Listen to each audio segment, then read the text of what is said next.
beginnen we met de crème. Maken we een mooie rechte streep van. Kok Marco Lexmond maakt het een vegetarisch gerecht kleer. In de keuken van Stenden wordt groente als gerecht heel iets wichtiger. Dus wij bedenken eigenlijk de kaart al vanuit de groenten. Dus wij denken niet meer van we hebben een biefstuk en daar komen groenten bij. Nee, wij verzinnen onze groentegarnituren. En daar gaan we kijken wat daar het beste aan vis of vlees bij past. Visvlees wordt eigenlijk een bijgerecht op die manier.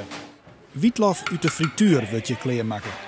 Zo'n nijmadderig eten staat net bij een soort restaurants op een kaart. Heel veel champignons. En aangezien ik geen champignons lust, is dat al een bezwaar voor mij. En het is altijd, bijna elk restaurant is er wel hetzelfde. Dus of iets met kaas, of iets met champignons, of iets met noten. Omdat ze eigenlijk niet weten wat ze ermee aan moeten. Zo voelt het voor mij. En dan uiteraard de shiitake. Nevens Lexmond is de noodzaak om op groentegerechten oer te stappen grut. Ik denk dat vlees en vis straks steeds meer een luxe product wordt. Wat ook steeds moeilijker betaalbaar zal zijn. Dus dan gaan we toch naar de alternatieven. En dus werk je in deze keuken het aan een varieerd groentemenu. Ja, we hebben sowieso een menukaart waar altijd vegetarisch eten op staat.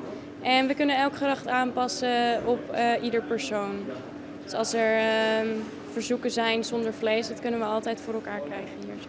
En heb je het idee dat jullie zelf wel hele creatieve gerechten hier maken? Ja, vind ik dan wel. Ja.